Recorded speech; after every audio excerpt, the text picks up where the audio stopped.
அனைவருக்கும் வணக்கம். ராகு கேது பெயர்ச்சி பலன்கள், அதாவது இந்த 2026ஆம் வருடத்துல ராகு பகவான் கும்ப ராசியிலிருந்து மகர ராசிக்கும், கேது பகவான் சிம்ம ராசியிலிருந்து கடக ராசிக்கும் பெயர்ச்சியாக போறாங்க. இந்த ராகு கேது பெயர்ச்சி எந்த டேட்ல நடக்க போகுது, எந்த டேட்ல இருந்து எந்த டேட் வரைக்கும் இருக்க போகுது அப்படின்னு நம்ம பார்த்தோம்னாக்கா, இந்த 2026ஆம் வருடத்துல டிசம்பர் மாதம் 5ஆம் தேதியிலிருந்து 2028 ஜூன் மாதம் 23ஆம் தேதி வரைக்கும் ராகு பகவான் மகர ராசியிலையும் கேது பகவான் கடக ராசியிலையும் சஞ்சாரம் செய்யக்கூடிய ஒரு அமைப்பு. சோ இந்த டேட்ல தான் இந்த ராகு கேது பயிற்சி நிகழப்போகுது. இந்த ராகு கேது பயிற்சியில ஒரு விசேஷமான அமைப்பு என்னன்னாக்கா, குரு கேது இணைவு ஆரம்பத்துல இருக்கு. கிட்டத்தட்ட டிசம்பர் மாதத்திலிருந்து 2027 ஜூன் மாதம் 25ஆம் தேதி வரைக்கும் குருவும் கேதுவும் இணைந்து கடகராசியில இருப்பாங்க. இது இந்த ராகு கேது பயிற்சியில ஒரு பெரிய விசேஷமா பார்க்கப்படுது. பொதுவா குரு கேது இணைவு ரொம்ப விசேஷமான ஒரு அமைப்பு. இதை ஞான யோகம் அல்லது கோடீஸ்வர யோகம் அப்படிங்கிற மாதிரி ஜோதிட சாஸ்திர பிரகாரம் சொல்லுவாங்க. எனவே உச்ச குருவோட கேது பகவான் இணையக்கூடிய ஒரு அமைப்பு. சுமார் உங்களுக்கு ஒரு 6 மாத காலம் இந்த டைம் லைன் இருக்கும். சோ இதெல்லாம் பத்தி தான் இந்த ராகு கேது பயிற்சி பலன்கள் அப்படிங்கிற இந்த தொகுப்புல நம்ம பார்க்க போறோம். இந்த ராகு கேது பயிற்சி நம்மளோட ராசி, நம்மளோட நட்சத்திரத்துக்கு எப்படி இருக்கு அப்படிங்கறத இப்ப நம்ம டீப் அண்ட் கிளியரா நம்ம பார்க்கலாம். மேலும் பதிவு ஆரம்பிக்கிறதுக்கு முன்னாடி நீங்க நம்ம சேனலை சப்ஸ்கிரைப் பண்ணாம இருக்கீங்கன்னா மறக்காம சப்ஸ்கிரைப் பண்ணி சப்போர்ட் பண்ணுங்க. அப்படியே பக்கத்தில் இருக்க பெல் சிம்லி கிளிக் பண்ணி நோட்டிபிகேஷனும் ஆன் பண்ணிக்கோங்க. அப்பதான் நாங்க பதிவிடக்கூடிய பதிவுகள் அனைத்தும் உங்களுக்கு உடனுக்குடனே நோட்டிபிகேஷனாக கிடைக்கும். மேலும் இந்த பதிவை நான் குடும்ப வாழ்க்கை, திருமண முயற்சி, திருமண வாழ்க்கை, தேக ஆரோக்கியம், மாணவர்கள், குழந்தை பாக்கியம், பிள்ளைகள் சார்ந்த விஷயம், காதல் சார்ந்த விஷயம், இப்படி நிறைய செக்மெண்டா பிரிச்சு அந்த செக்மெண்ட்டுக்கான டைம் லைன் நான் டிஸ்கிரிப்ஷன்ல கொடுத்துருக்கேன். முழு பதிவையும் பார்க்க டைம் இல்லாதவங்க உங்களுக்கு ஸ்பெசிபிக்கா எந்த டாபிக் பார்க்கணுமோ அதை மட்டும் நீங்க டச் பண்ணி பார்த்துக்கோங்க. இப்போ நம்ம பதிவை முழுமையா பார்க்கலாம். இப்போது மிதுன ராசி புனர்பூசம் நட்சத்திரக்காரர்களுக்கு இந்த ராகு கேது பெயர்ச்சி பலன்கள் எப்படி இருக்கு அப்படிங்கறத இப்ப நம்ம தெளிவா பார்க்கலாம். நம்மளோட ராசி, நம்மளோட நட்சத்திரத்தை பொறுத்த வரைக்கும் ராகு பகவான் நம்மளோட ராசி மற்றும் நம்மளோட நட்சத்திரத்துக்கு 9ஆம் இடத்திலிருந்து 8ஆம் இடத்துக்கு பெயர்ச்சியாக போறாரு. கேது பகவான் 3ஆம் இடத்திலிருந்து 2ஆம் இடத்துக்கு பெயர்ச்சியாக போறாரு. இந்த ராகு கேது பெயர்ச்சியில இந்த வருடம் டிசம்பர் 5ஆம் தேதியிலிருந்து 2027 ஜூன் மாதம் 25ஆம் தேதி வரைக்கும் குரு பகவானும் கேது பகவானும் 2ஆம் இடத்துல இருப்பாங்க, இணைவுல இருப்பாங்க. சோ இந்த அமைப்பு இந்த ராகு கேது பயிற்சியில ஒரு ஸ்பெசிபிக்கா நம்ம பார்க்க வேண்டிய ஒரு விஷயம், ஒரு ஸ்பெஷல் மூவ்மெண்ட் அப்படின்னு கூட நம்ம எடுத்துக்கலாம். இது நமக்கு நல்லதா கெட்டதானா, பாதி நல்லது பாதி கெடுதல், அப்படியே ஒரு மாதிரி கலவையான ஒரு சுப பலன்களை கொடுக்கும். முதலாவதா இந்த குருவும் கேதுவும் இணையறதுக்கான ஒரு ஸ்பெசிபிக்கா ஒரு சில பலன்களை பார்த்துட்டு இந்த ராகு கேது பயிற்சி பலன்களை நம்ம டீப்பா செக்மெண்ட் வைஸா தெளிவா நம்ம அடுத்தது பார்ப்போம். முதலாவதா இந்த குருவும் கேதுவும் 2ஆம் இடத்துல இணையும் பொழுது பொதுவா என்ன செய்யும் அப்படின்னா, குடும்ப உடைத்து ஆன்மீக பற்று அதிகப்படுத்தும். குடும்ப சூழ்நிலை, குடும்பம் சார்ந்த விஷயங்கள் இருக்கிற பிரச்சனைகளுக்கு ஆன்மீகம் ஒரு விடையாக இருக்கும் அப்படின்னு தான் நான் சொல்றேன். அதாவது என்ன சொல்ல வரேன்னா, உங்களுக்கு ஃபேமிலியில பிரச்சனை அதிகமா தென்படுது, குடும்பத்துல ஒரு குழப்ப அமைப்பு அதிகமா இருக்குன்னா ஆன்மீக பற்றை நீங்க அதிகப்படுத்தும் பொழுது அந்த பிரச்சனைகள் அப்படியே நியூட்ரல் ஆயிடும், அந்த குழப்பங்கள் அப்படியே ஷார்ட் அவுட் ஆயிடும். அதுதான் நம்ம மெயினா அந்த குருவும் கேதுவும் இணைகிற அந்த அமைப்புல நம்ம மெயினா அண்டர்ஸ்டாண்ட் பண்ணிக்க வேண்டிய ஒரு விஷயம். பொதுவா அந்த 2ஆம் இடத்துல குருவும் கேதுவும் இணையும் போது ஆன்மீக சிந்தனை, ஆன்மீகம் சார்ந்த பேச்சு, இறை நம்பிக்கை அதிகமாகிறது, இறைவன் பற்றி அதிகமா பேசுறது, இறைவன் பற்றிய அந்த பிரசங்கங்களை அதிகமா கேட்கறது, இறைவனை பத்தி படித்து தெரிஞ்சுக்கிறது, இது போன்ற அமைப்புகள்லாம் இந்த குரு கேது இணைவு 2ஆம் இடத்துல இருக்கும் பொழுது ஏற்படுது. உங்களுடைய இஷ்ட தெய்வத்தை மனமுருகி இந்த நேரத்துல பிரமாதமா வழிபட போறீங்க. அடிக்கடி உங்க இஷ்ட தெய்வத்துடைய பெயரை உச்சரிக்கிறதுக்கான ஒரு பாக்கியம் இந்த ராகு கேது பயிற்சியில உங்களுக்கு கிடைக்குது. உங்களோட பேச்சுல ஆன்மீகம் கலந்த அந்த பேச்சு அப்படிங்கிறது இந்த காலகட்டங்கள்ல வெளிப்படும். டிசம்பர் 5ல இருந்து 2027 ஜூன் மாதம் 25ஆம் தேதி வரைக்கும் ஆன்மீகம், ஆன்மீக முன்னேற்றம், ஆன்மீகம் சார்ந்த விஷயங்களுக்கு பிரமாதமா இருக்கும். இதுல நம்ம மெயினா பாக்குறது குடும்பம், குடும்ப சூழ்நிலையில கொஞ்சம் அனுசரிச்சு போய்க்கணும். வார்த்தைகள்ல எப்போது ஒரு நிதானத்தை கடைபிடிக்கிறது ரொம்ப நல்லது. இதை மட்டும் நம்ம கொஞ்சம் மேனேஜ் பண்றோம்னா போதும். மற்றபடி வேற எதுவும் பாதிப்பா தெரியல. 2ஆம் இடத்துல குரு கேது இணையும் பொழுது ஆன்மீகம், ஆன்மீக ஈடுபாடு, ஆன்மீகம் சார்ந்த சேவைகள் செய்யக்கூடிய அந்த மனப்பான்மை, மேலும் தியானம், யோகா, இது சம்பந்தமான ஆராய்ச்சி, சித்தர்கள் வழிபாடு செய்யறது, ரிஷிகள் வழிபாடு செய்யறது, ரிஷிகள் கிட்ட ஆசீர்வாதம் வாங்குறது, இது போன்ற அமைப்புகள்லாம் பிரமாதமா ஏற்படும். இது இந்த குரு கேது இணைவுல இருக்கக்கூடிய ஒரு சிறப்பு அமைப்பு அப்படின்னு நான் சொல்றேன். இப்போ இந்த ராகு கேது பெயர்ச்சி பலன்களை நம்ம நல்லா டீப்பா செக்மெண்ட் வைஸா தெளிவா பார்க்கலாம். முதலாவதா தொழில், உத்தியோகம், பொருளாதாரம் இதெல்லாம் நம்ம ரிசர்ச் பண்ணி பார்த்த வரைக்கும் 10ஆம் இடத்துல சனி பகவான் வக்ரமா இருக்காரு. டிசம்பருக்கு பிறகு பார்த்தோம்னாக்கா வக்ர நிவர்த்தியும் ஆயிடுவாரு. சோ 10ல் சனி பணிச்சுமை உண்டு, தொழில்ல சுமை உண்டு, தொழில்ல தடை உண்டு, அதுல மாற்று கருத்து இல்ல. ஆனா இப்ப குரு பார்வையில உங்களுக்கு அந்த 10ஆம் இடம் இருக்கிறதுனால எதுவும் உங்களுக்கு பாதிப்பாக தெரியாது. கிட்டத்தட்ட டிசம்பர் மாதத்திலிருந்து ஜூன் மாதம் 25ஆம் தேதி வரைக்கும் தொழில் உத்தியோக ரீதியா எந்த பிரச்சனையும் இல்ல, எந்த குழப்பமும் இல்ல. ஒன்ஸ் குரு பெயர்ச்சிக்கு பிறகு, அதாவது 2027 ஜூன் மாசத்துக்கு பிறகு உங்களோட உத்தியோகம், உங்களோட தொழில்ல கொஞ்சம் அதிக கவனம் தேவை, அதிக நிதானம் தேவை. முதலாவதா தொழில் வாழ்க்கையை பொறுத்த வரைக்கும் 2027 ஜூன் மாசம் வரைக்கும் தொழில் ரீதியா எந்த பிரச்சனையும் வராது. சோ அது நமக்கு ஃபேவரா இருக்கு. ஒன்ஸ் ஜூன் மாசத்துக்கு பிறகு தொழில் முதலீடுகள்ல கவனம் தேவை. தொழில் அவசர மாற்றம், அவசர முடிவுகளை தவிர்த்துக்கிறது நல்லது. மேலும் ஏதாச்சும் புதுசா தொழில் தொடங்கலாம்னு நினைக்கிறீங்க, ஏதாச்சும் இன்வெஸ்ட்மெண்ட் பண்ணலாம்னு நினைக்கிறீங்க அப்படின்னா ஜூன் மாதம் 25ஆம் தேதிக்கு பிறகு அந்த தொழில் தொடங்கும் பொழுது அந்த துறை சார்ந்த எக்ஸ்பர்ட் கிட்ட ஒரு அட்வைஸ் வாங்கி செயல்படுறது நல்லது. அப்படி இல்லை அப்படின்னாக்கா உங்களோட குடும்ப ஜோதிடர் அணுகி உங்களோட ஜனனகால ஜாதகத்தை ஆராய்ச்சி பண்ணி தற்போது நீங்க செய்யக்கூடிய தொழிலுக்கு தற்போது நடக்கக்கூடிய தசாபுக்தி எல்லாம் ஃபேவரா இருக்கான்னு ஒரு டைம் செக் பண்ணிக்கோங்க. இந்த கோச்சார அமைப்புகளின் பிரகாரம் 2027 ஜூன் மாசத்துக்கு பிறகு தொழில் சார்ந்த விஷயங்கள்ல ஒரு நிதானம், கவனம், பொறுமை எப்போதுமே இருக்கிறது சிறப்பு அப்படின்னு தான் நான் சொல்றேன். மேலும் நீங்க ஆல்ரெடி ஒரு பிசினஸ் பண்ணிட்டு இருக்கீங்க அப்படின்னாக்கா 2027 ஜூன் மாசத்துக்கு பிறகு எல்லாத்துலயும் ஒரு நிதானத்தை கடைபிடிக்கிறது நல்லது. அவசர முடிவுகளை தவிர்த்துக்கணும். வரக்கூடிய வாடிக்கையாளர்கிட்ட பேசுற முறைகள்ல ஒரு கவனம் செலுத்திக்கணும். பேசக்கூடிய முறைகள், பேசக்கூடிய வார்த்தைகள்ல ஒரு நிதானம், கவனத்தை நீங்க கடைபிடிக்கிறது நல்லது அப்படின்னு தான் நான் சொல்றேன். அடுத்தது உத்தியோகத்தை பொறுத்த வரைக்கும் சேம் திங் தான். உங்களுக்கு 2027 ஜூன் மாசம் வரைக்கும் பாதிப்பு இல்லை. 2027 ஜூன் மாசத்துக்கு பிறகு உத்தியோகத்துல கவனம் தேவை. உத்தியோகத்துல அவசர மாற்றங்களை தவிர்த்துக்கணும். பணிச்சுமை அதிகரிக்கிறதுக்கான வாய்ப்புகள் உண்டு 2027 ஜூன் மாசத்துக்கு பிறகு. அதனால உங்களோட உத்தியோகத்துல கவனம் தேவை. அவசர மாற்றங்கள் செய்ய வேண்டாம். உத்தியோகத்துல ஒரு நிதானத்தை கடைபிடிக்கணும். சம்பள உயர்வு, பதவி உயர்வுலாம் கொஞ்சம் தாமதமா கிடைக்கும், ஆனா கிடைச்சிரும், பயப்பட வேண்டாம். நீங்க ரொம்ப நாளா ஒரு சம்பள உயர்வுக்கு எதிர்பார்க்கறீங்க, பதவி உயர்வுக்கு எதிர்பார்க்கறீங்கன்னா கொஞ்சம் தாமதமா கிடைக்கும், ஆனா அது கிடைச்சிடும். உங்களோட ஹார்ட் ஒர்க்ல மட்டும் இப்ப நீங்க கொஞ்சம் அதிக கவனம் செலுத்துங்க. ஏன்னா சனி பகவான் அப்படின்னாக்கா உங்களோட ஹார்ட் ஒர்க்குக்கான ரிசல்ட்டை கொஞ்சம் தாமதமா கொடுப்பாரு, ஆனா நிரந்தரமா கொடுப்பாரு. சோ அதை நீங்க அண்டர்ஸ்டாண்ட் பண்ணிக்கணும். பொதுவா 10ஆம் இடத்துல சனி பகவான் இருந்தா அது சங்கடம், ஒரு ஸ்டேபிளான ஒரு சிச்சுவேஷனை தொழில் ரீதியா, உத்தியோக ரீதியா கொடுக்க மாட்டார் அப்படிங்கிறது ஒரு பொது கருத்தா இருக்கு. ஆனா 10ல இருக்கிற சனி பகவான் நீங்க கடின உழைப்பை கொடுத்தீங்கன்னாக்கா அதுக்கு ஒரு நிரந்தரமான நிலையான ஒரு வெற்றியை உங்களுக்கு கொடுத்துருவார். அதை மட்டும் நீங்க டிஃபால்ட்டா அண்டர்ஸ்டாண்ட் பண்ணிக்கணும். எனவே 2027 ஜூன் மாசத்துக்கு பிறகு உத்தியோக ரீதியா நிறைய சேலஞ்சஸ் வரும், ஒரு போட்டி அமைப்புகள்லாம் உருவாகும். ஆனா அதை நீங்க ஃபேஸ் பண்ணி அதுல வெற்றி அடைவீங்க அப்படிங்கிறது தான் என்னோட கருத்து. அடுத்து புதுசா வேலை வாய்ப்பு தேடுறீங்க, அந்த வேலை வாய்ப்பு கிடைச்சிருமா அப்படின்னு கேட்டீங்கன்னா தாராளமா கிடைச்சிடும். ராகு கேது பயிற்சிக்கு பிறகு பிரமாதமா இருக்கு நேரம். எனவே நல்ல வேலை வாய்ப்பு கிடைச்சிடும். ஆல்ரெடி இருக்கிற வேலையும் தக்க வச்சுக்கோங்க. ஹார்ட் ஒர்க் பண்ணுங்க. ஆல்ரெடி இருக்கிற வேலையில கொஞ்சம் எக்ஸ்ட்ரா ஹார்ட் ஒர்க் பண்ணுங்க. பணிச்சுமை அதிகமா தான் இருக்கும், அதை மேனேஜ் பண்றதுக்கு தயாராயிடுங்க. அதை நீங்க கரெக்டா மேனேஜ் பண்ணீங்கன்னா சம்பள உயர்வு, பதவி உயர்வு, நீங்க எதிர்பார்த்த அடுத்த மாற்றம் உங்களுக்கு ரெடியா இருக்கு அப்படிங்கறத நான் தெளிவா அந்த இடத்துல சொல்லிடுறேன்.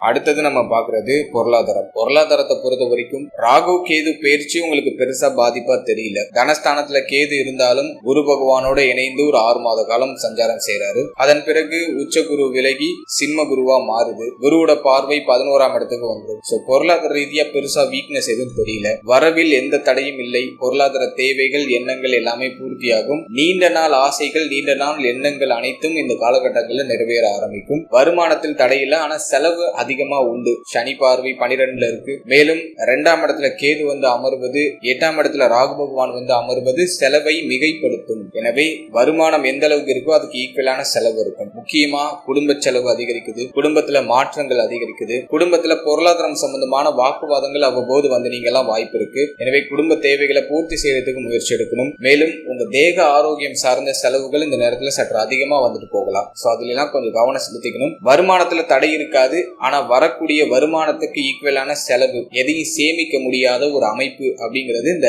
ராகு கேது பயிற்சியில தென்படுது. சோ முடிஞ்ச அளவுக்கு தேவையற்ற தண்டவிரை செலவுகளை குறைச்சி சேமிக்கிறதுல கொஞ்சம் கவனம் செலுத்துங்க. இந்த நேரத்துல ஏதாச்சும் இன்வெஸ்ட்மெண்ட் பண்ணலாம்னு நினைக்கிறீங்க, ஏதாச்சும் ப்ராப்பர்ட்டி வாங்கலாம்னு நினைக்கிறீங்க, வண்டி, வீடு, வாகனங்கள் ஏதாச்சும் வாங்கலாம்னு நினைக்கிறீங்கன்னா அந்த டாக்குமெண்ட்ஸ் எல்லாம் கரெக்டா இருக்கான்னு ஒரு முறைக்கு பல முறை செக் பண்ணிட்டு இன்வெஸ்ட்மெண்ட் பண்ணுங்க. ஏன்னா சனி பார்வை 4ஆம் இடத்துல இருக்கு, ராகு பகவான் 8ஆம் இடத்துல இருக்கிறதுனால தேவையில்லாத மன உளைச்சல், ஏதாச்சும் இன்வெஸ்ட்மெண்ட் பண்றது மூலமா வரலாம். எனவே இந்த டாக்குமெண்ட்ஸ் எல்லாம் கரெக்டா இருக்கா அப்படிங்கறத ஒரு முறைக்கு பல முறை செக் பண்ணிட்டு இன்வெஸ்ட்மெண்ட் பண்றது சேஃப். மற்றபடி இந்த நேரத்தை பொறுத்த வரைக்கும் வரவு சிறப்பு அதுக்கான செலவு காத்துட்டு இருக்கு. அந்த செலவை சுபவிரய செலவா மாத்திக்கோங்க அப்படின்னு தான் நான் சொல்றேன்.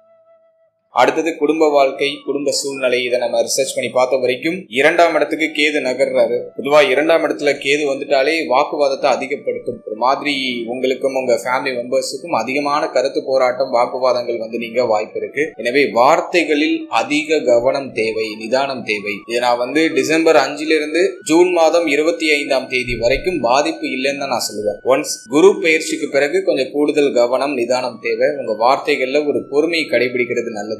உணர்ச்சி வசப்பட்டு வார்த்தைகள் எல்லாம் அந்த நேரத்துல அதிகமா உமிழ்வதற்கான வாய்ப்பு உண்டு. கோபமான, வெறுப்பான, ஒரு விரக்தியான வார்த்தைகள்லாம் அந்த நேரத்துல வெளிப்படுறதுக்கு சான்ஸ் உண்டு. அதனால இந்த நேரத்தை பொறுத்த வரைக்கும் குடும்பத்தை கொஞ்சம் பராமரிச்சுக்கணும். குடும்பத்துல சகிப்புத்தன்மையோட செயல்படணும். குடும்ப உறுப்பினர்களோட தேவையற்ற வாக்குவாதங்களை தவிர்த்துக்கிறது நல்லது. அதே போல 2ஆம் இடத்துல கேது பகவான் இருந்தா யாருக்கும் வாக்கு கொடுக்க கூடாது. நான் இதை பண்ணிடுறேன், நான் இந்த நேரத்துல உங்களுக்கு பணத்தை திருப்பி கொடுத்துட்றேன், யாராச்சும் கடன் உதவி கேட்கறாங்கன்னா நான் இந்த நேரத்துல உங்களுக்கு பணம் தரேன் அப்படிங்கிற மாதிரி எந்த வாக்கும் யாருக்கும் கொடுக்காதீங்க. அதுல கொஞ்சம் சேஃபா இருந்துக்கோங்க. கொடுத்த வாக்கை காப்பாத்துறதுக்கு அதிக சிரமப்படக்கூடிய ஒரு அமைப்பு இந்த நேரத்துல வந்து நீங்களாம். அதனால யாருக்கும் வாக்கு கொடுக்க வேண்டாம். அதுலயும் கொஞ்சம் கவனம் தேவை. எனவே குடும்ப வாழ்க்கை சிறப்பா இருக்கா அப்படின்னு பார்த்தோம்னா பரவாயில்ல, ஓரளவுக்கு மேனேஜபிளா இருக்கு. வாழ்க்கையினுடைய சப்போர்ட், ஆறுதல் இதெல்லாம் ஓரளவுக்கு கிடைக்குது. இருந்தாலும் தேவையில்லாத கருத்து வேறுபாடுகளை குறைச்சி செயல்பட்டோம்னா இந்த காலகட்டம் இன்னும் சிறப்பா இருக்கும் அப்படிங்கறத என்னோட கருத்து. அடுத்தது நம்ம பாக்குறது திருமண முயற்சி, திருமண வாழ்க்கை. அதெல்லாம் அந்த நேரத்துல சாதகமா இருக்கா அப்படின்னு பார்த்தோம்னா ராகு கேது பயிற்சி திருமண முயற்சிக்கு பெருசா பாதிப்பை ஏற்படுத்தல. தாராளமா திருமண முயற்சிகளை செய்யலாம். திருமண முயற்சிக்கு நேரம் நல்லா இருக்கு. இந்த நேரத்துல நிறைய பேருக்கு திருமணம் நிச்சயமாகும், திருமணம் நடக்கும். திருமண சுபகாரியங்கள்ல சுபவிரய செலவு உண்டு. அதனால இந்த நேரத்துல திருமண முயற்சிகளை தாராளமா செய்யலாம். அடுத்தது திருமண வாழ்க்கையை பொறுத்த வரைக்கும் தற்போதும் பரவாயில்லை. தற்போது வந்து சனியோட பார்வை 7ல இருக்கு. சின்ன சின்ன மனக்கசப்புகள், கருத்து வேறுபாடுகள்லாம் இருந்தாலும் அது பாதிப்பா இல்ல. 2027 ஜூன் மாசத்துக்கு பிறகு குருவுடைய பார்வையும் 7ஆம் இடத்துக்கு கிடைச்சிடும். எனவே சாலிடா சொல்லணும்னா இந்த ராகு கேது பயிற்சிக்கு பிறகு திருமண முயற்சிகள் வெற்றி ஆயிடும். திருமண முயற்சிகளை செய்யலாம். திருமண வாழ்க்கையை பொறுத்த வரைக்கும் இதனால் வரைக்கும் இருக்கிற மனக்கசப்புகள், மன வருத்தங்கள் எல்லாம் வந்து 2027 ஜூன் மாசத்துக்கு பிறகு சரியாயிடும். அது வரைக்கும் வார்த்தைகள் நிதானம், பொறுமை இருந்தா போதும். பிறகு மன வாழ்க்கையில மகிழ்ச்சி, நிம்மதி, மன வாழ்க்கையில இருந்த குழப்பங்களுக்கான ஒரு நிவர்த்தி எல்லாம் சிறப்பா கிடைச்சிடும். இருப்பினும் 2ஆம் இடத்துல கேது பகவான் இருக்கிறதுனால பழைய விஷயங்களை பேசக்கூடாது. ஒரே விஷயத்த ரிப்பீட்டடா வந்து நம்ம வந்து பேசிக்கிட்டே இருக்கக்கூடாது. முடிந்த விஷயங்களை திரும்ப திரும்ப பேசி அதை திரும்பவும் தூண்டக்கூடாது. சோ அதுல எல்லாம் கொஞ்சம் கவனம் தேவை. உங்களுடைய வார்த்தைகள்ல மட்டும் நீங்க கொஞ்சம் அதிக கவனமா இருந்தாலே போதும். இந்த நேரம் இன்னும் சிறப்பா இருக்கும் அப்படின்னு தான் நான் சொல்றேன். எனவே மன வாழ்க்கையும் பெருசா உங்களுக்கு பாதிப்பா தெரியல. வாழ்க்கை துணையுடைய ஆதரவு இருக்கு. வாழ்க்கை துணைக்கு ஆரோக்கிய ரீதியா ஏதாச்சும் பிரச்சனை இருக்குன்னா அதுவும் நிவர்த்தி ஆயிடும். வாழ்க்கை துணையுடைய முன்னேற்றமும் சிறப்பா இருக்கு. இதெல்லாம் எப்போ உங்களுக்கு பாசிட்டிவா மாறுதுன்னா 2027 ஜூன் மாசத்துக்கு பிறகு. அதாவது ராகு கேது பயிற்சி டிசம்பர்ல ஆகுது. ராகு கேது பயிற்சி நடந்து கரெக்டா ஒரு 6 மாதம் அல்லது 6.5 மாசம் கழித்து உங்களுக்கு இப்ப நான் சொன்ன விஷயங்கள் எல்லாம் பாசிட்டிவ் ரிசல்ட் படிப்படியா கிடைக்க ஆரம்பிக்கும். ஓவராலா பார்க்கும்போது மன வாழ்க்கை சிறப்பு தான், பாதிப்பா இல்லை. அடுத்தது நம்ம பாக்குறது காதல் உறவு, காதல் வாழ்க்கை. இதை ரிசர்ச் பண்ணி பார்த்தோம்னா 5ஆம் பாவகத்துல பாவ கிரகத்துடைய ஆதிக்கம் எதுவும் இல்லை. 5ஆம் பாவகம் சிறப்பா தான் இருக்கு. காதல் உறவு, காதல் சார்ந்த விஷயங்கள் எதுவும் மேஜரா வருத்தங்கள் எதுவும் இல்லை. உங்க வார்த்தைகள்ல மட்டும் நிதானம் தேவை. பேசக்கூடாத வார்த்தைகளை பேசிடுறது, சில பேர் வந்து சந்தேகத்துல பேசிடுவாங்க, கேட்க கூடாத கேட்கறது, இந்த மாதிரி பார்ட்னர் கிட்ட கொஞ்சம் வார்த்தைகளை கொஞ்சம் அளந்து பேசுறது நல்லது. இதை மட்டும் நீங்க காதல் உறவுல கொஞ்சம் நீங்க கடைபிடிச்சீங்கன்னா போதும். ஏன்னா அந்த நேரத்துல கோபமான வார்த்தைகள் வெளில வரும். ரொம்ப வெறுத்து விரக்தியில பேசுற அந்த வார்த்தைகள்லாம் வெளில வரும். சோ அதெல்லாம் கொஞ்சம் அவாய்ட் பண்ணிக்கிறது நல்லது. அதை மட்டும் கொஞ்சம் அவாய்ட் பண்ணிட்டா போதும். மற்றபடி காதல் உறவு, காதல் வாழ்க்கை சிறப்பு தான். உங்க பார்ட்னரோட சப்போர்ட்ல அந்த நேரத்துல உங்களுக்கு சிறப்பா கிடைக்கும். அதுலயும் பாதிப்பு இல்லை. அடுத்தது குழந்தை பாக்கியம், பிள்ளைகள் சார்ந்த விஷயம். இதை நம்ம ரிசர்ச் பண்ணி பார்த்த வரைக்கும் 5ஆம் பாவகம் சிறப்பா தான் இருக்கு. மேலும் ராகு கேது பயிற்சி புத்திர பாக்கியத்துக்கு பெருமளவுக்கு தடையா தெரியல. அதனால தாராளமா புத்திர பாக்கியத்துக்கு முயற்சி செய்யலாம். புத்திர பாக்கியத்துல சுப செய்தி உண்டு. நிறைய பேருக்கு குழந்தை பிறத்தல் காரணமா சுபவிரய செலவுகள்லாம் உண்டு. எதுவும் பாதிப்பா இல்ல. புத்திர பாக்கியத்துக்கு தாராளமா முயற்சி செய்யலாம். இதுவே நீங்க வந்து ஒரு மிதன ராசி பெண்ணா இருக்கீங்க, புத்திர பாக்கியத்துக்கு முயற்சி செய்றீங்கன்னா உங்க ஹெல்த்ல கொஞ்சம் கவனம் எடுத்துக்கணும். ஏன்னா அஷ்டம ராகு ஸ்டார்ட் ஆயிடுச்சு. அதனால உங்க ஹெல்த்ல கொஞ்சம் எக்ஸ்ட்ரா கேர் எடுத்துக்கணும். உணவு முறைகள்ல ஒரு கட்டுப்பாடு விதிச்சுக்கணும். நல்ல ஆரோக்கியமான உணவுகளை அதிகமா எடுத்துக்கணும். நிறைய பேருக்கு இந்த நேரத்துல ரத்தம் சம்பந்தப்பட்ட பிரச்சனை, குறிப்பா சொல்லணும்னாக்கா ஒண்ணு ரத்த அழுத்தம் பதட்டம் அல்லது ரத்த அழுத்தம் அதிகமாகலாம், அல்லது ரத்த சோகை அப்படிங்கிற பிரச்சனை வரலாம். அதுல எல்லாம் கொஞ்சம் கவனமா இருந்துக்கணும். இதை மட்டும் நீங்க இந்த நேரத்துல கொஞ்சம் மேனேஜ் பண்ணிட்டீங்கன்னா போதும். மற்றபடி வேற எதுவும் பாதிப்பா தெரியல. புத்திரபாகியத்துக்கு சாதகமா இருக்கா இல்லையா? சாதகமா இருக்கு, தாராளமா முயற்சி செய்யலாம். அடுத்தது பிள்ளைகள் சார்ந்த விஷயத்தை பொறுத்த வரைக்கும் இந்த காலகட்டம் பிள்ளைகளுடைய ஆறுதல் ஆதரவு சிறப்பா கிடைச்சிடும். பிள்ளைகளோட முன்னேற்றமும் சிறப்பா இருக்கும். பிள்ளைகள் சார்ந்தவர்களை இதுவரைக்கும் இருந்து வந்த வருத்தம் கவலை குழப்பம் எல்லாம் நிவர்த்தி ஆயிடும். பிள்ளைகளுக்கு சுப விசேஷம் பண்ணணும்னு ஆசைப்படுறீங்கன்னா தாராளமா செய்யலாம். நேரம் சாதகமா இருக்கு. பிள்ளைகளோட இதுவரைக்கும் இருந்து வந்த மனக்கசப்புகள், பிள்ளைகளுடைய எதிர்காலம் பற்றி இருந்து வந்த மனக்கவலைகள் எல்லாம் குறைஞ்சிடும். பிள்ளைகளோட முன்னேற்றம் சிறப்பா இருக்கும். பாதிப்பாகவே தெரியல. புத்திரபாகியம் பிள்ளைகள் சார்ந்த விஷயம் எல்லாம் சிறப்பா தான் இருக்கு.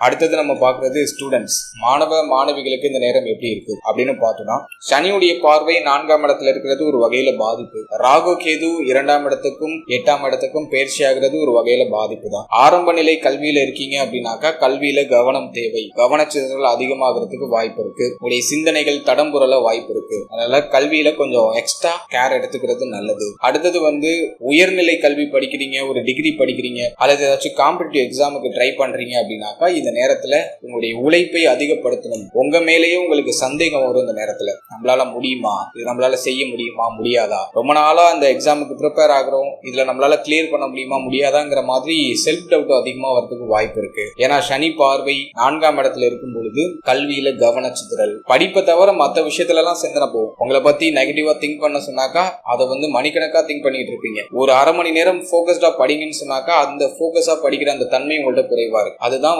4ஆம் இடத்துல சனி பார்வை. நீங்க எதுக்காக உட்காடுறீங்களோ அதை நீங்க செய்யணும். ஒரு புக் எடுக்கிறீங்க, ஒரு சாப்டர் படிக்கணும்னு நினைச்சு உட்காடுறீங்க அப்படின்னா அதை செய்யணும். அப்படி போக்கஸ்டா உங்களோட ஹார்ட் ஒர்க்கை நீங்க கொடுத்தீங்கன்னா உங்களை யாராலையும் வீழ்த்த முடியாது. சோ சனி 4ஆம் இடத்துல பார்வையை செலுத்துறாரு அப்படின்னாலும் ஒரு விஷயத்த நீங்க அண்டர்ஸ்டாண்ட் பண்ணிக்கிறதுக்கு தாமதம் ஆகும். அதாவது ஒரு சாப்டர் எடுத்து படிக்கிறீங்க அப்படின்னா அதை புரிஞ்சுக்கிறதுக்கு, அதை ரியலைஸ் பண்றதுக்கு கொஞ்சம் தாமதம் ஆகும். ஒன்ஸ் ரியலைஸ் பண்ணிட்டீங்கன்னா உங்க மனசை விட்டு அது போகவே போகாது. அதுதான் சனி பார்வை. ஆழமாக அதை பத்தி சிந்திக்க வச்சு ஒரு விஷயத்த திரும்ப திரும்ப முயற்சி செய்ய வச்சு அதை வாழ்நாள் முழுவதும், ஏன்னா இந்த சனி பார்வை 4ல இருக்கும்போது ஒரு சாப்டர் படிக்கிறீங்கன்னா அது உங்க வாழ்நாள் முழுவதும் வரும். வாழ்நாள் முழுவதும் மறக்கவே மாட்டீங்க. அதுதான் சனி பார்வை. ஒரு விஷயத்த டீப்பா நீங்க படிச்சு டீப்பா அதை அண்டர்ஸ்டாண்ட் பண்ணிட்டீங்கன்னா அது உங்களுக்கு லைஃப் லாங் ஃபுல்லா வரும். ஏதாச்சும் நீங்க ஷார்ட்கட் போட்டு படிச்சீங்கன்னா அது உடனே மறந்துடும். ஒன்ஸ் அதை அண்டர்ஸ்டாண்ட் பண்ணிட்டு அந்த சிஸ்டத்தை நீங்க அண்டர்ஸ்டாண்ட் பண்ணிட்டு படிச்சீங்கன்னா அது உங்களுக்கு லைஃப் லாங் வரைக்கும் வரும். எப்போதுமே மறக்காது. கொஞ்சம் தாமதமாகும், ஆனா அதை கரெக்டா படிச்சு கரெக்டான வேலை எடுத்துட்டு போவீங்க. சோ இதுதான் நான் உங்களுக்கு சொல்ல வருது.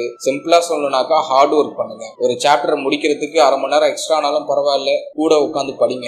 ஆனா ஷார்ட் கட்னு ஒரு விஷயத்துக்குள்ள போக வேண்டாம். அது உங்க நேரத்தையும் வீணடிக்கும், படிக்கிற விஷயத்தையும் மைண்ட்ல சேவ் பண்ண வைக்காது. ஷார்ட் கட் வேண்டாம், நேர் வழியில போங்க. ஒரு விஷயத்தை அண்டர்ஸ்டாண்ட் பண்றதுக்கு தாமதமானாலும் பரவாயில்ல, திரும்ப திரும்ப ட்ரை பண்ணுங்க. அது உங்களுக்கு வாழ்நாள் முழுவதும் மறக்காம நிலையான ஒரு அறிவுத்தன்மையை அதை கொடுத்துரும் அப்படின்னு தான் நான் சொல்றேன். எனவே சிம்பிளா நீங்க அண்டர்ஸ்டாண்ட் பண்ணிக்க வேண்டிய ஒரு விஷயம் என்னன்னா, நீங்க காம்படிட்டிவ் எக்ஸாம் ட்ரை பண்ணாலும் சரி, அல்லது நீங்க ஒரு டிகிரி படிக்கிறீங்க, ஆராய்ச்சி துறையில இருக்கீங்க, வாட் எவர் நீங்க எந்த விஷயத்துக்கு நீங்க ப்ரிப்பேர் ஆனாலும் சரி, கல்வியில கவனம் தேவை. கவனச்சிதறல் அதிகமாகும். அதை அப்படியே நீங்க இக்னோர் பண்ணிட்டு ஒரு ஓட்ட குடத்துல தண்ணி நிரப்பின கதை தான். இப்போ நீங்க அண்டர்ஸ்டாண்ட் பண்ணிக்கிறது உங்க கவனம் எல்லாம் எந்தெந்த பக்கம் செதறதோ அந்த ஓட்டையெல்லாம் நீங்க அடைக்கணும். அதெல்லாம் அடைச்சிட்டு போக்கஸ்டா நீங்க உங்களோட கல்வியில மட்டும் கவனம் செலுத்துங்க. குறிப்பா காம்படிட்டிவ் எக்ஸாம்லாம் நீங்க ட்ரை பண்றீங்கன்னா ஒரு குறிப்பிட்ட காலத்துக்கு டிஸப்பியர் ஆயிடுங்க. யாருடைய கண்களுக்கும் புலப்படாம ஒரு பக்கமா நீங்க மறைஞ்சு உங்க படிக்கிறதுல மட்டும் கவனம் செலுத்துங்க. ஏன்னா அந்த நேரத்துல ஆளாளுக்கு ஒண்ணு சொல்லி உங்களையும் குழப்பி உங்க கான்பிடன்ஸ் எல்லாம் உடைக்கிறதுக்கு ட்ரை பண்ணுவாங்க. அதனால முடிஞ்ச அளவுக்கு ஸ்டூடெண்ட்ஸ் டிஸப்பியரா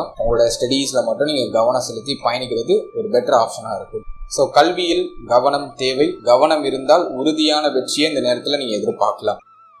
அடுத்தது நம்ம மெயினா பாக்குறது ஆரோக்கியம். இந்த ராகு கேது பயிற்சியில மெயின் வார்னிங் உங்களுக்கு ஆரோக்கியத்துல தான். ஏன்னா அஷ்டம ராகு ஸ்டார்ட் ஆயிடுச்சு. உங்களோட ஆரோக்கியத்துல கூடுதல் கவனம் செலுத்திக்கணும். நேரத்துக்கு சாப்பிடணும், நேரத்துக்கு தூங்கணும். முக்கியமா உணவு முறைகள்லாம் நிறைய வார்னிங். வெளியிடங்கள் அதிகமா சாப்பிடுறதுலாம் அவாய்ட் பண்ணுங்க. முடிஞ்ச அளவுக்கு ஹோம்மேடு ஃபுட்டா எடுத்துக்கோங்க. நீங்களே ப்ரிப்பேர் பண்ணி சாப்பிடுங்க. அதிக காரம் உட்கொள்றத தவிர்த்துக்கோங்க. பழைய வீணா போன பொருட்கள் எல்லாம் சாப்பிடாதீங்க. நல்ல ஆரோக்கியமான ஃபுட் எடுத்துக்கோங்க. பழ வகைகள் அதிகமா எடுத்துக்கோங்க. உணவு பொருட்களுக்கு அதிக முக்கியத்துவம் கொடுங்க. கண்டதையும் சாப்பிடாம இந்த நேரத்துல ஒரு ஷெட்யூல் பண்ணி ஆரோக்கியமான உணவு மட்டும் நிறைய இன்டேக் எடுத்துக்கோங்க. ஏன்னா அந்த நேரத்துல உணவு முறைகள் சார்ந்த வகையில உங்களுக்கு உடல் ரீதியா பாதிப்புகள் வரலாம். கழிவு நீக்க உறுப்புகள்ல பாதிப்பு வராம பாத்துக்கோங்க. கண் பல் சம்பந்தப்பட்ட பாதிப்பு வராம பாத்துக்கோங்க. மேலும் தேவையில்லாத பதட்டம், பயம், படபடப்பு, அதிகமா யோசிச்சு உங்க மனசை நீங்களே கெடுத்துக்கிறது, மன உளைச்சலுக்கு ஆளாகிறது, டிப்ரெஷன் சொல்லுவோம், அந்த மாதிரியான ஒரு ஸ்டேட்டுக்குள்ள போறது, அதெல்லாம் அந்த நேரத்துல இக்னோர் பண்ணிட்டு உங்களுக்கு கோலா இருக்கிற விஷயத்துல கவனம் செலுத்துங்க. பிரச்சனை எல்லாருக்குமே இருக்கு. ஆனா அந்த பிரச்சனையே பத்தி யோசிச்சு புதுசா ஒரு பிரச்சனையை கிரியேட் பண்றதுக்கு பதிலா ஆல்ரெடி இருக்கிற பிரச்சனையே எனக்கு போதுப்பா, நான் என்னோட இலக்கை நோக்கி தான் பயணிக்க போறேன், நீ எவ்வளவு தடைய வேணாலும் கொடு, அதெல்லாம் எனக்கு அனுபவம், எனக்கு படிக்கிறதுல அப்படின்னு நினைச்சு உங்களோட இலக்கை நோக்கி பயணிக்கிறதுக்கான வழியை மட்டும் பாருங்க அப்படின்னு தான் நான் சொல்றேன். பிரச்சனையை பத்தி யோசிச்சு புதுசா ஒரு பிரச்சனையை கிரியேட் பண்ணாம இருக்கிற பிரச்சனை போதும்னு நினைச்சு அந்த பிரச்சனையை சரி பண்ணிட்டு வர பிரச்சனையெல்லாம் உங்களோட படிக்கற்களா மாத்தி உங்க இலக்கை நோக்கி, உங்களோட கோல்ஸை நோக்கி, உங்களோட ட்ரீமை நோக்கி பயணிங்க. இந்த நேரத்துல நீங்க ஹார்ட் ஒர்க் பண்றீங்க அப்படின்னா நீங்க ஜெயிக்காம வேற யாரு ஜெயிக்க போறா? கடினமான சூழ்நிலையிலும் யாரு ஹார்ட் ஒர்க் பண்றாங்களோ அவங்க தான் வெற்றியாளர். இப்போ மிதுனத்துக்கு கொஞ்சம் கடினமான சூழ்நிலைகள்லாம் வெளிப்படுது. இந்த நேரத்துல நீங்க ஹார்ட் ஒர்க் பண்ணீங்கன்னா உங்க வெற்றியை யாராலையும் தடுக்க முடியாது அப்படிங்கறது தான் என்னோட ஒப்பீனியன். சோ ஹெல்த்துக்கு அதிக முக்கியத்துவம் கொடுங்க. ஏன்னா நம்ம நீண்ட தூரம் பயணிக்க போறோம். பயணிக்கும் போது ஃப்ளூவல் இல்லாம நம்ம பாடி எந்த விதத்திலையும் ஸ்டாப் ஆயிடக்கூடாது. நல்லா ஸ்பீடா என்னோட இலக்கு நோக்கி போனேன் சார், ஹெல்த் இஷ்யூனால அது பிரேக் டவுன் ஆயிடுச்சு அப்படின்னு யாரும் சொல்லக்கூடாது. அதெல்லாம் முன்னாடியே ப்ரிப்பேர் ஆயிக்கோங்க. நல்லா டயத்துக்கு சாப்பிடுங்க, டயத்துக்கு தூங்குங்க. உங்களுடைய உணவு, உங்களுடைய தூக்கம் போக மிச்ச நேரத்துல உழைங்க. உங்களுடைய இலக்கை எந்த தடையும் இல்லாம அடைய முடியும். முக்கியமா நான் சொல்லிட்டேன், கழிவு நீக்க உறுப்புகள், உணவு சம்பந்தப்பட்ட விஷயம், அதே போல கண் பல் சம்பந்தப்பட்ட விஷயம், இதுல எல்லாம் பாதிப்பு வராம மெயினா பாத்துக்கோங்க. இதுல அஷ்டமத்துல ராகு இருக்கிறதுனால சாப்பிடுற உணவே விஷமா மாறுறது, ஃபுட் பாய்சனிங் அதிகமா ஆகுறது. அதே போல பார்த்தோன்னா விஷ ஜந்துக்களால தொந்தரவு. நீங்க இருக்கிற இடத்த சுத்தம் பண்ணிக்கிட்டே இருங்க. அடிக்கடி விஷ ஜந்துக்களுடைய தொந்தரவு அடிக்கடி நீங்க வாய்ப்பு இருக்கு. சோ அதுல எல்லாம் கொஞ்சம் கேர்ஃபுல்லா நீங்க இந்த நேரத்துல இருந்தா இந்த நேரத்துல உங்களை யாராலையும் வீழ்த்த முடியாது அப்படின்னு தான் நான் சொல்றேன். அடுத்தது இந்த ராகு கேது பயிற்சியில வேற ஏதாச்சும் நம்ம ஸ்பெசிபிக்கா பார்க்கணுமா அப்படின்னு பார்த்தோம்னா, கேது பகவான் 2ஆம் இடத்துல வாக்கு ஸ்தானத்துல அமர்றாரு. இது வாக்குவாதத்தை கொடுக்குன்னு சொன்னேன். யாரு கூட வாக்குவாதத்தை கொடுக்கும் அப்படின்னு பார்த்தோம்னா, அம்மா கூட வாக்குவாதத்தை அதிகமா கொடுக்க சான்ஸ் உண்டு. தாயார் சார்ந்த விஷயங்கள்ல அதிக வாக்குவாதம் வரலாம். தாயாருடைய தேக ஆரோக்கியம் சார்ந்த விஷயங்கள்ல கவலைகள் வரலாம். குடும்பத்துல செலவு உண்டுன்னு சொன்னேன், அது மருத்துவ செலவா இருக்கிறதுக்கு வாய்ப்பு இருக்கு. எனவே கொஞ்சம் தாயார், தாய் வழி உறவுகள், தாயார் சார்ந்த விஷயங்கள்ல எல்லாம் கொஞ்சம் கவனம் தேவை. தேவையில்லாத வாக்குவாதங்களை தவிர்த்துக்கிறது நல்லது. அடுத்தது தந்தை சார்ந்த விஷயங்கள்ல இதுவரைக்கும் இருந்த வருத்தங்கள் எல்லாம் நிவர்த்தி ஆகும். தந்தையுடைய தேக ஆரோக்கியம் மேன்மை அடையும். தந்தையுடைய உறவு நிலை பலப்படும். உங்களுக்கும் உங்களுடைய தந்தையாருக்கும் இதுவரைக்கும் இருந்து வந்த மனக்கசப்புகள் நீங்கும். தந்தை மேல புதிய பாசம் ஊற்றெடுக்க ஆரம்பிக்கும். தந்தை வழி உறவுகள் சார்ந்த வகையில இருந்து வந்த மனக்கவலைகள், மன வருத்தங்கள்லாம் நிவர்த்தி ஆகும். ஏதாச்சும் கோல்டு லோன் வச்சிருக்கீங்க, ஏதாச்சும் கோல்டு அடகு வச்சிருக்கீங்க அப்படின்னாக்கா அந்த கோல்டு இப்ப ரிட்டர்ன் அதை மீட் எடுத்துடலாம். புதுசா தங்க அணிகலன்கள் வாங்குற பாகியம் நிறைய பேருக்கு கிடைக்கும். சோ அதுக்கெல்லாம் நேரம் சாதகமா இருக்கு. ஆன்மீகத்துல இருந்து வந்த தடை, ஏன்னா 9ல ராகு பகவான் இருந்தா ஆன்மீகம் சார்ந்த விஷயங்கள்ல பற்றே வராது. பொதுவா மிதுனம் ஆன்மீக பற்றாளர்கள் தான். ஆரம்பத்துல அப்படி இப்படி இருந்தாலும் காலப்போக்குல அது ஆன்மீகமா மாறிடும். ஆனா 9ல ராகு பகவான் இருக்கும் பொழுது ஆன்மீகம் சார்ந்த விஷயங்கள்ல ஈர்ப்பு கொஞ்சம் குறைவாக இருந்திருக்கும். ஆனா அஷ்டமத்துக்கு ராகு வந்ததுக்கு பிறகு ஆன்மீக சிந்தனை அதிகமாகும். அந்த உள்ளுணர்வு, அந்த இன்ட்யூஷன் பவர் அதிகமாகும். ஆன்மீகம் சார்ந்த பேச்சு, ஒரு இஷ்ட தெய்வத்தை அடிக்கடி வாய் விட்டு சொல்லக்கூடிய ஒரு அமைப்பு, இதெல்லாம் அதிகமாகும். ஆராய்ச்சி திறன் அதிகமாகும். ராகு 8ல இருக்கும்போது அதிக யோசனை கொடுக்கும். டீப்பா ஒரு விஷயத்தை அண்டர்ஸ்டாண்ட் பண்ண வைக்கும். மறைமுக விஷயங்கள், மறைக்கப்பட்ட விஷயங்கள் மேல ஒரு ஆர்வம் வரும். ஆராய்ச்சி துறையில இருக்கிறவங்களுக்கு எல்லாம் அந்த நேரத்துல புதிய கண்டுபிடிப்பு நிகழ்த்துறதுக்கான ஒரு பாக்கியம்லாம் சிறப்பான முறையில கிடைக்கும். அதே போல அஷ்டமத்துல ராகு இருக்கிறதுனால வண்டி வாகனங்கள்ல பயணிக்கும் போதும் கவனமா இருக்கணும். வண்டி வாகனங்கள்ல பயணிக்கிறீங்கன்னா ஒரு நிதானமா போங்க. ஒரு இடத்துக்கு போறீங்கன்னா அவசரமா கிளம்பி போகாம 1 மணி நேரத்துக்கு முன்னாடியே கிளம்பி கொஞ்சம் நிதானமா பயணிங்க. வண்டி வாகனங்கள், போக்குவரத்து சம்பந்தப்பட்ட விஷயங்கள், இதுல எல்லாம் கவனம் தேவை. அடுத்தது நான் உங்களுக்கு சொல்றது, வெளிநாட்டுல இருக்கீங்க, தூரதேச பயணத்துல இருக்கீங்கன்னா இந்த நேரத்துல கொஞ்சம் கேர்ஃபுல்லா இருக்கும். பயமுறுத்துறதுக்காக சொல்லணும். அஷ்டமத்துல ராகு வரும்போது இந்த வெளிநாட்டுல இருக்கிறவங்க, பயணம் போறவங்க, இவங்களுக்கு எல்லாம் ஒரு மாதிரி இடர்பாடுகள் மேலோட்டமும் நீங்கும். கொஞ்சம் மன இறுக்கம் அல்லது ஏதோ ஒரு விதத்துல கொஞ்சம் டிஸ்டர்பன்ஸ் நீங்கலாம். அது ஆல்ரெடியே நிறைய பேருக்கு அந்த சிம்டம்ஸ் எல்லாம் ஸ்டார்ட் ஆயிருக்கும். வேலை பார்க்குற இடத்துல கொஞ்சம் கொலஸ்ட்ரால் கொடுக்கறது, அப்ராட்ல இருக்கிறவங்க நம்ம ரிட்டர்ன் இந்தியாவுக்கு வந்துடலாமான்னு யோசிப்பாங்க, இந்தியால இருக்கிறவங்க அப்ராட் போலாமான்னு யோசிப்பாங்க. இந்த மாதிரி இருக்கிற இடத்துல இருந்து வேற இடத்துக்கு நகர்றத பத்தின இந்த சிந்தனையை கொடுக்கும். டக்குன்னு அவசர முடிவு, அவசர மாற்றங்கள் செய்யாம கொஞ்சம் நிதானமா யோசித்து உங்களோட முடிவுகள், மாற்றங்களை செய்யறது பெஸ்டா இருக்கும். இந்த கிளாரிட்டி நான் அந்த ராகு கேது பயிற்சியில உங்களுக்கு நான் கொடுத்திருக்கேன். ஓவராலா இந்த ராகு கேது பயிற்சி ஒரு மாதிரி கொஞ்சம் அனுபவம், அந்த அனுபவத்தை படிக்கற்களா மாத்தி ஒரு முன்னேற்றத்தையும் மாற்றத்தையும் கொடுக்கக்கூடிய ஒரு ராகு கேது பயிற்சியா இருக்கும். எது எப்படியோ இந்த எண்ட் ஆஃப் த டேல ஃபேமிலி லைஃபை நல்லா பராமரிச்சுக்கோங்க, குடும்பத்தை அரவணைச்சுக்கோங்க, வார்த்தைகள்ல நிதானத்தை கடைபிடிங்க. அதை மட்டும் நீங்க ஃபாலோ பண்ணீங்கன்னா போதும். இதுல மெயினா நான் உங்களுக்கு சொல்றது, திங்கள் கிழமையிலையும் ஞாயிற்றுக்கிழமையிலையும் முடிந்தவர்கள் மௌன விரதம் இருக்க ட்ரை பண்ணலாம். அதிக நேரம் இருக்க முடியலனாலும் அட்லீஸ்ட் ஒரு 2 மணி நேரம் மௌன விரதம் இருக்கிறத நீங்க பிராக்டிஸ் பண்றது நல்லது. அது உங்க வார்த்தைகள்ல ஒரு நிதான தன்மையை கொடுக்கும், பொறுமை தன்மையை கொடுக்கும். அடுத்தது இந்த ராகு கேது பயிற்சியில ஒரு சில எளிய பரிகாரங்கள், ஆன்மீக பரிகாரம் ஒரு சிலது சொல்றேன், பிளஸ் பிராக்டிகலா ஒரு சில பரிகாரங்கள் சொல்றேன். அதையும் ஃபாலோ பண்ணுங்க. அதுவும் உங்களுக்கு கண்டிப்பா ஒரு நல்ல முன்னேற்றத்தை பெற்று கொடுக்கும். முதலாவதா உங்களுக்கு கொடுக்குற ஆன்மீக வழிபாடு, உங்க வீட்டுக்கு பக்கத்துல இருக்கக்கூடிய நவகிரக சன்னதிக்கு போயிட்டு நவகிரகங்களை மனமுருகி வழிபடுங்க. நவகிரக வழிபாடு செய்யறது ரொம்ப நல்லது. 2ஆம் இடத்திலையும் 8ஆம் இடத்திலையும் ராகு கேது இருக்கும் பொழுது நவகிரக வழிபாடை தொடர்ச்சியா செய்து வரும் பொழுது ஒரு நல்ல மாற்றம், ஒரு மன அமைதி, தெளிவான சிந்தனை இதை பிரமாதமா கொடுக்கும். இது குறிப்பா செவ்வாய்க்கிழமை சனிக்கிழமையில செய்யறது ரொம்ப நல்லது. செவ்வாய்க்கிழமையிலையும் சனிக்கிழமையிலையும் உங்க வீட்டுக்கு பக்கத்துல இருக்கக்கூடிய நவகிரக சன்னதிக்கு போயிட்டு நவகிரக வழிபாடு செய்யுங்க. அது உங்களுக்கு ஒரு தெளிவான ஒரு சிந்தனையும் தெளிவான மாற்றத்தை எடுக்கிறதுக்கான ஒரு வாய்ப்பையும் பெற்றுக் கொடுக்கும். அடுத்தது பொதுவா சொல்றது, ராகு கேதுனாலே துர்க்கை வழிபாடு பிளஸ் விநாயகர் வழிபாடு. இதுல குறிப்பா ராகுவிற்கு உகந்த வழிபாடுனா அது துர்க்கை வழிபாடு. துர்க்கை அம்மனை ஞாயிற்றுக்கிழமையில வழிபடலாம். கேதுவுக்கு உகந்த கிரகம்னா அது விநாயகர். விநாயக பகவான தினந்தோறும் வழிபடுறது நல்லது. தினந்தோறும் விநாயக பகவான வழிபட்டு செயல்படும் பொழுது ஒரு தெளிந்த ஞானம், தெளிந்த அறிவு அது கொடுக்கும். பேச்சுல ஒரு நிதான தன்மையை கொடுக்கும். குடும்பத்துல ஒரு மகிழ்ச்சி, நிம்மதியான ஒரு சூழ்நிலையை பெற்றுக் கொடுக்கும். மேலும் இந்த வழிபாட்டுகள் எல்லாம் உங்களுக்கு இன்ட்ரெஸ்ட் இல்லைன்னா உங்க இஷ்ட தெய்வத்தை மனமுருகி வழிபடுங்க போதும். எனிவன் ஏதோ ஒரு தெய்வத்தை நீங்க இருக்காம புடிச்சுக்கணும். இந்த நேரத்துல ஆன்மீகம் சார்ந்த விஷயங்கள்ல நீங்க ஈடுபடணும். முருகன் வழிபாடு செய்யலாம். செவ்வாய்க்கிழமையில முருகன் வழிபாடு செய்யலாம், தப்பு இல்லை. அதே போல பார்த்தோம்னாக்கா நவகிரக சன்னதி அப்படிங்கிறது சிவன் ஆலயத்துல இருக்கும். சோ சிவன் வழிபாடும் செய்யலாம். நவகிரக வழிபாடு செய்யும் பொழுது சிவ வழிபாடும் செய்யலாம். சோ உங்களுக்கு எந்த தெய்வத்தின் மேல அதிக இஷ்டம் இருக்கோ அந்த தெய்வத்தை மனமுருகி வழிபடுங்க. அதோட அடிஷனலா நான் உங்களுக்கு சொல்லியிருக்கிறது நவகிரக வழிபாடு, விநாயகர் வழிபாடு, மேலும் துர்க்கை வழிபாடு, இதெல்லாம் நான் எக்ஸ்ட்ரா ஆட் பண்ணிருக்கேன். இந்த வழிபாடுகளை நான் குறிப்பிட்ட இந்த தினங்கள்ல நீங்க மேற்கொள்ளும் பொழுது இந்த ராகு கேதுவால இருக்கக்கூடிய மேஜரான இந்த இஷ்யூஸ் எல்லாம் குறைய ஆரம்பிக்கும். இது ஆன்மீகம் சார்ந்த வழிபாடு. அடுத்தது எளிய பரிகாரம் அப்படின்னு பார்க்கும்போது நான் எல்லாருக்கும் ரெக்கமெண்ட் பண்றது தான தர்மம் தான். ஏழை எளியவர்களுக்கு உணவு தானம் அதிகமா பண்ணுங்க. இது நீங்க ஆலயத்துல பண்ணலாம், அல்லது நீங்க ரேண்டமா ஏதாச்சும் ஒரு பிளேஸை சூஸ் பண்ணி அந்த இடத்துல பண்ணலாம். அப்படி இல்லைன்னா ரோட்டு ஓரத்துல நிறைய பேர் பார்த்தோன்னா ரொம்ப பசியோட உங்களுக்காக காத்துக்கிட்டு இருப்பாங்க, உங்களோட வருகைக்காக காத்துக்கிட்டு இருப்பாங்க. சோ நீங்களே தேடி போய் அவங்களுக்கு தேவையான உணவு பண்டங்களை நீங்க கொடுக்கலாம். அது உங்க கையாலேயே சமைச்சு கொடுத்தீங்கன்னா ரொம்ப சிறப்பு. அப்படி இல்ல, அதுக்கான ஆப்ஷன் இல்லைன்னா நீங்க வெளில கூட வாங்கி கொடுக்கலாம். இந்த உணவு தானத்தை நீங்க சனிக்கிழமையில செய்யறது ரொம்ப நல்லது. அதற்கு அடுத்தபடியா திங்கள் கிழமையில நீங்க செய்யலாம். திங்கள் சனி இந்த தினங்கள்ல நீங்க உணவு தானம் செய்யறது நல்லது.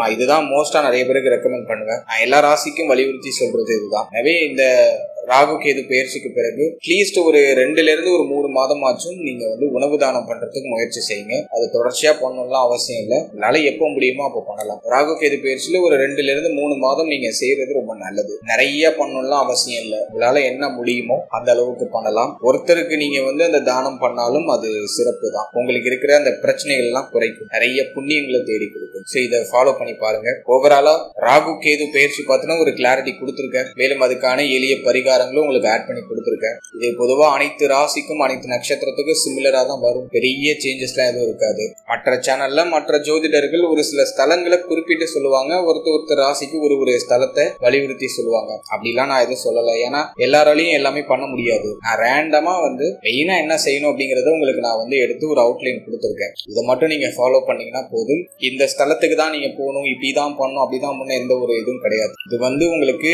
மன ரீதியா ஒரு ஹீலிங் தான். மனதை அதிக நம்பிக்கை ஊட்டி ஒரு பாசிட்டிவ் வைப்ரேஷனோட உங்களை எடுத்துட்டு போறதுக்கான ஒரு வழிமுறை தான் இந்த பரிகாரங்கள் எல்லாம். இதை அண்டர்ஸ்டாண்ட் பண்ணிட்டு நீங்க ஃபாலோ பண்ணீங்கன்னா போதும். இதை சொல்லியிருக்க எல்லாத்தையும் ஃபாலோ பண்ணலாம் அவசியம் இல்லை. ஏதாச்சும் ஒன்ன ஃபாலோ பண்ணுங்க போதும். அதுல நல்ல ரிசல்ட் உங்களுக்கு கிடைக்கும். மீண்டும் அடுத்த பதிவில் சந்திக்கலாம். என்னுடைய மனமார்ந்த வாழ்த்துக்கள்.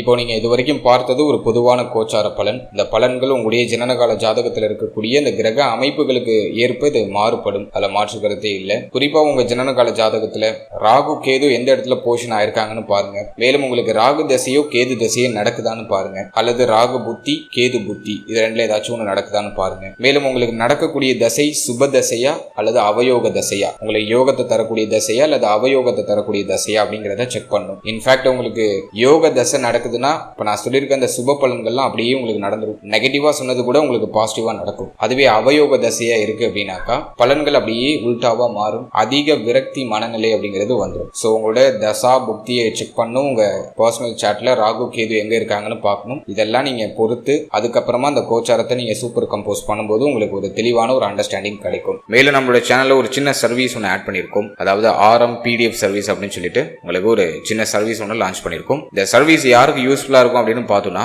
என்கிட்ட ஒரு தெளிவான ஜனனகால ஜாதகம் இல்லை, கம்ப்ளீட்டா ஒரு டீப்பா என்கிட்ட ஒரு தெளிவான ஒரு ஜனனகால ஜாதகம் இல்லை அப்படின்னு ஃபீல் பண்றவங்களுக்கு இந்த சர்வீஸ் கண்டிப்பா யூஸ்ஃபுல்லா இருக்கும். அதாவது இந்த பிடிஎஃப் சர்வீஸ்ல உங்களுக்கு ஒரு 50 பக்கங்களை கொண்ட ஒரு ஜாதக கோப்பு உங்களுக்கு நாங்கள் கொடுத்துருவோம். இந்த 50 பக்கம் கொண்ட அந்த ஜாதக கோப்புல உங்களோட ஜாதகம் சம்பந்தமான அத்தனை விஷயமும் கிளியரா கொடுத்துருவோம். ஒரு தெளிவான ஜாதகத்தை உங்களுக்கு நாங்க கிரியேட் பண்ணி கொடுத்துருவோம். இதுல உங்களுடைய ராசி, நட்சத்திரம், லக்னம், நீங்க பிறந்த யோகம், கரணம், நீங்க பிறந்த திதி, அதே போல உங்களுக்கு அதிர்ஷ்டமான எண் எது, அதிர்ஷ்டமான நிறம் எது, அதிர்ஷ்டமான திசை எது, எந்த நாள்லாம் உங்களுக்கு அதிர்ஷ்டமா இருக்கும், நீங்க அணிய வேண்டிய உலோகம் எது, நீங்க எந்த உலோகம் அணிந்தால் உங்களுக்கு உயர்வு அதிகமாகும் அப்படிங்கிற ஒரு கிளாரிட்டி இந்த பிடிஎஃப்ல ஆடபிளா வந்துடும். அதுக்கப்புறம் உங்களுடைய ராசி சக்கரம், நவாம்ச சக்கரம், அது மட்டும் இல்லாம வர்க்க சக்கரங்களும் உங்களுக்கு சரியா தொகுத்து கொடுத்துருவோம், கிளியரா கொடுத்துருவோம். எல்லா வர்க்க சக்கரங்களையும் உங்களுக்கு தெளிவா கொடுத்துருவோம். அது மட்டும் இல்லாம அஷ்டவர்க்க பரல், சர்வாஷ்டவர்க்க பரல் எல்லாம் உங்களுக்கு கிளியரா தொகுத்து கொடுத்துருவோம். இதோட ஜென்ரலா உங்களுடைய எதிர்காலம் பற்றிய ஒரு சின்ன தெளிவு, ஒரு சின்ன ப்ரிடிக்ஷன், உங்களுடைய எதிர்காலம் எப்படி இருக்கு, நீங்க எப்படிப்பட்டவங்களா இருப்பீங்க அப்படிங்கிற மாதிரியான ஒரு ஜென்ரல் ப்ரிடிக்ஷன் அதுல ஆடபிளா வந்துடும். நீங்க பிறந்திருக்கக்கூடிய நட்சத்திரத்துக்கான பலன், நீங்க பிறந்திருக்கக்கூடிய லக்னத்துக்கான பலன், 12 பாவ அதிபதிகள் 12 ஸ்தானங்கள்ல அமர்ந்த பலன். அடுத்தது ரொம்ப முக்கியமா உங்க ஜனனகால ஜாதகத்துல என்னென்ன கிரக சேர்க்கை இருக்கு, என்னென்ன யோகங்கள் இருக்கு, அதை தொகுத்து உங்களுக்கு நாங்க கொடுத்துருவோம். என்னென்ன சுபயோகம் இருக்கு, என்னென்ன அசுபயோகம் இருக்கு, அந்த சுபயோகத்துக்கு என்ன பலன், அந்த அசுபயோகத்துக்கு என்ன பலன் அப்படிங்கறது கிளியரா உங்களுக்கு கொடுத்துருவோம். அதோட கிரகங்கள் டிகிரி வாரியா அமர்ந்த பலன், கிரகங்கள் டிகிரி வாரியா பார்த்த பலன் அப்படின்னு சொல்லிட்டு ஒரு காம்பினேஷன்ல உங்களுக்கு தேவையான அளவுக்கு அத்தனை விஷயத்தையும் ஜென்ரலா தொகுத்து உங்களுக்கு நாங்க ஒரு கிளியரா ஒரு ரிப்போர்ட் உங்களுக்கு கொடுத்துருவோம். இது கிட்டத்தட்ட 50 பக்கங்களை கொண்ட ஒரு பிடிஎஃபா வந்துடும் உங்களுக்கு. இதோட சிங்கிள் பேஜ் பிடிஎஃப் உங்களுக்கு ஆடபிளா வந்துடும். தனியா ஒரு சிங்கிள் பேஜ்ல ஒரு ஜாதகம், தெளிவான ஜாதகம் உங்களுக்கு கிளியரா உங்களுக்கு நாங்க கிரியேட் பண்ணி கொடுத்துருவோம். ஸோ இந்த சர்வீஸ் யாருக்கு ரொம்ப யூஸ்ஃபுல்லா இருக்கும் அப்படின்னா, என்கிட்ட தெளிவா என்னுடைய சுய ஜாதகம் இல்லை அப்படின்னு ஃபீல் பண்றவங்களுக்கு